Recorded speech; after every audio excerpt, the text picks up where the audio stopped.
Just as I am without one plea, but that thy blood was shed for me, and that thou bidst me come to thee, O Lamb of God, I come,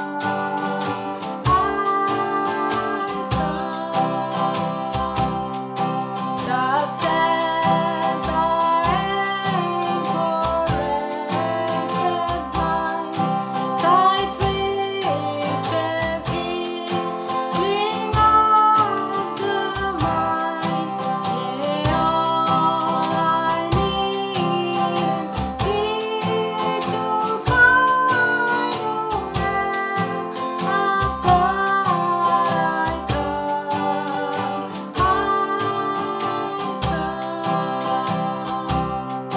just as I am, thou wilt receive,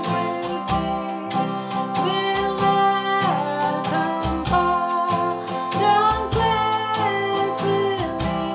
relieve, because thy promise I believe, O Lamb of God, I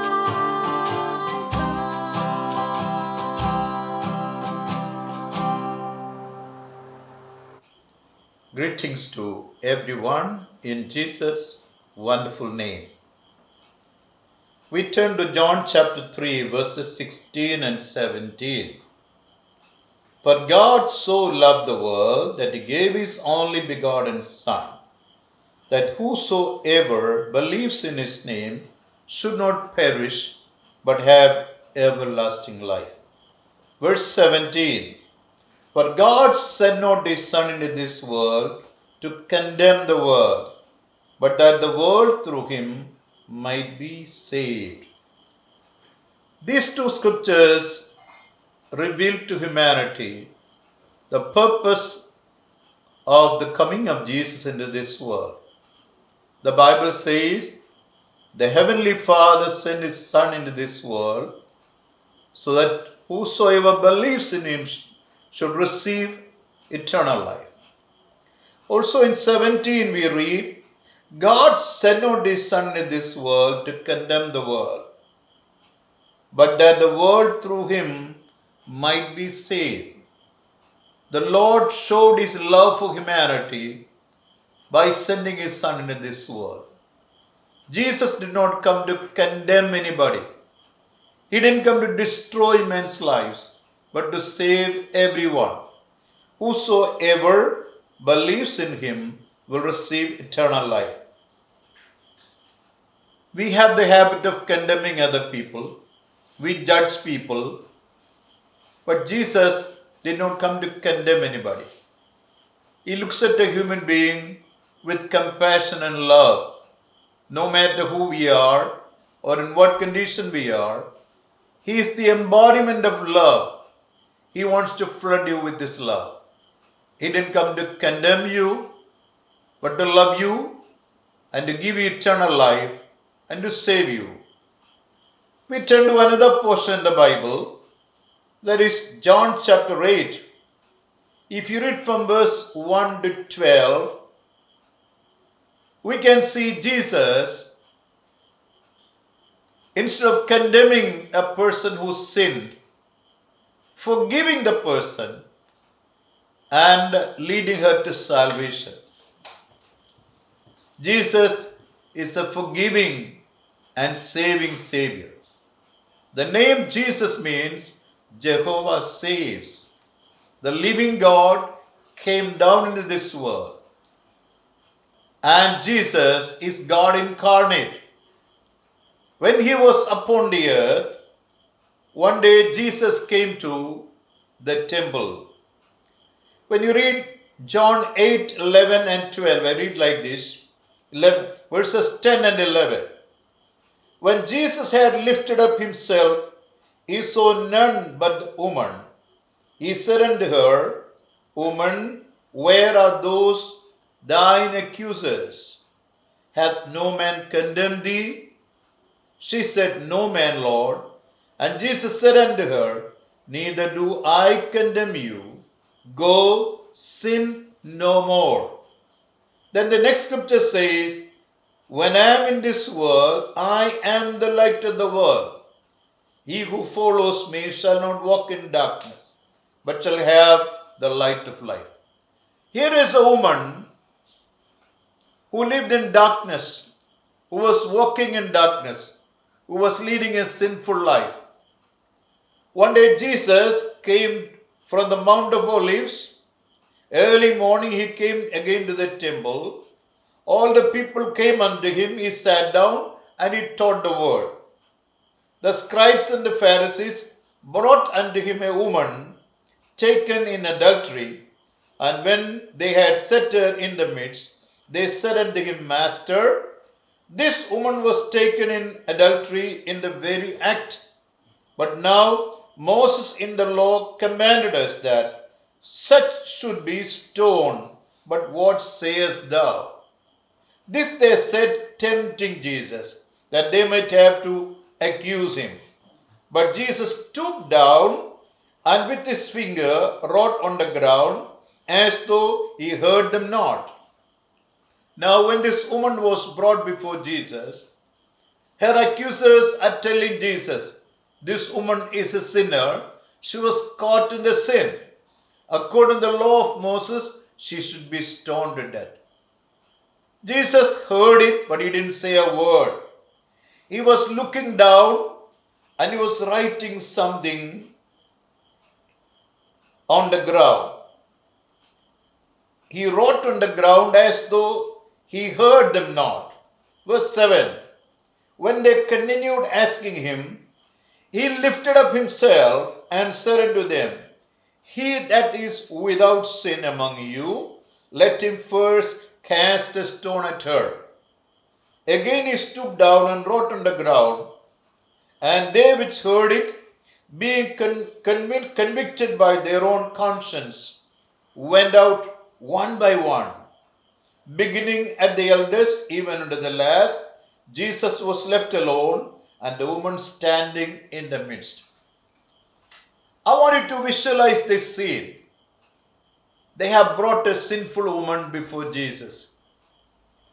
Jesus, who knows the heart of every person, knows the condition of the heart of all those who brought her. He knows that they themselves were sinners. They were accusing her when they were sinners. So what was Jesus doing? He listened to what they were saying, but he didn't answer back. He didn't say a word. He stooped down and started writing. What was he writing? See what's happening here. When they read what was written there on the ground, they are convicted of their sins, and one by one her accusers left the place. From this it's obvious that what the Lord wrote on the ground convicted them of their sin. It was something related to their life, their sinful life. There are people who believe that Jesus was writing the number of the commandments, 10 commandments. When each one was coming forward and accusing her, probably the Lord was writing the number of the commandment which the man had violated. When the man saw the number there, he was convicted that he had violated that commandment of God. He left the stone and immediately left. One by one, everybody left. So the world condemns people, but the Lord came to save everyone. The Bible says the Son of Man was sent by the living God not to condemn anybody, but to save everyone. For God so loved the world that he gave his only begotten Son, that whosoever believes in him should not perish but have everlasting life. Here is a woman. She is face to face with death, but she is standing before Jesus. Life is there before her. If she puts her trust in Jesus, she receives her life, a new life from the Lord. when they wanted to stone her death according to the laws of Moses. They could not do it because Jesus was there. Jesus, writing on the ground, convicted them of their sins. One by one, they left the place. Only Jesus and the woman were left there. When Jesus was there with the woman. Verse 10, Jesus lifted up himself and saw none but the woman. He said unto her, Woman, where are your accusers? Has no man condemned you? Has no man condemned you? When they themselves were sinners, they wanted to stone her to death. Now they can't condemn you because their conscience has condemned them. They are convicted of their sins. God doesn't want anybody to condemn another person because God knows the condition of the heart of every person. He wants every human being to come to repentance. Instead of condemning others, we should condemn ourselves and confess our sins to God. We should have an encounter with Jesus. This woman had an encounter with Jesus. If we have a personal encounter with Jesus, your life will never be same again. She is undergoing a transformation. Jesus tells her, Neither do I condemn you. Go your way, sin no more. So she was living in sin. The Lord is telling her to come out of her sin. If she comes out of her sin, she receives eternal life. She becomes a new person. She is a transformed life. God wants every human being in this world to undergo this transformation. It's not religious practices or rituals or ceremonies. What matters before God? What matters is a contrite spirit. Think of this woman standing before the people and before Jesus. She is in deep humiliation, condemned by the world, condemned by the accusers. But there is somebody here who doesn't condemn her. That is Jesus, who loves the entire humanity, who came to give his life for the entire world. He came to give his life for you. As you are listening to the word of God, are you standing before Jesus? Did you ever have a personal encounter with Jesus? If you really have a personal encounter, you will receive a transformation from the Lord. You will receive new life. You will be a different person altogether in your life. She said, Lord, no man condemn me. And Jesus said unto her, Neither do I condemn you. Go and sin no more. Jesus, the living God who came down to this world, when he is upon the earth in the flesh, he forgave the sins of many, many people. In Mark chapter 2, when the Lord came to Capernaum, he forgave the sins of the paralyzed man. And he had a miraculous healing. Here is a woman whose sins the Lord is forgiving. He can forgive your sins also. Man cannot forgive the sins committed by us against God. It is against God we have committed sins. It is God who should forgive our sins. No religion, no religious practices can wash away our sins. 1 John 1:7 says, the blood of his son Jesus cleanses us from all our iniquities. 1 John 1:9 says, if we confess our sins, he is faithful and just to forgive us our sins and to cleanse us from all unrighteousness. Can we confess our failures before God? The Lord knows her condition and the condition of the heart of the accusers. The Lord revealed their condition to them. They did not repent, they left the place.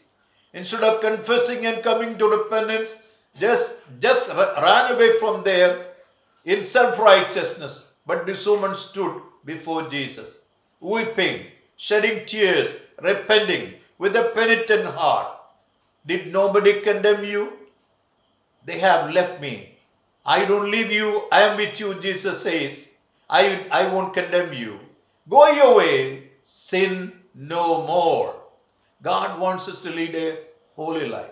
Sin is the violation of the Lord's commandments. When we violate Lord's commandments, It's to the Lord we have to confess our sins. If we confess, we'll be washed by the blood of Jesus and receive pardon. We'll become new. We'll receive eternal life. That's why Jesus came into this world. He took our infirmities. He took our sins when He died on the cross of Calvary. The Bible says, all we like sheep have gone astray. We turned everyone to his own way. The Lord has laid on Him our iniquities. He has taken all our sins and our sorrows and our pains. When we make a confession to Him, He will pardon. He will tell you, sin no more. Go your way, neither do I condemn you. Many years ago, I went to Bokaro Steel City to speak at a meeting. In one of the meetings, a young lady, came forward and asked me to pray for her. She was crying bitterly. Her eyes had turned red because of her brokenness of heart, and tears were dripping from her eyes.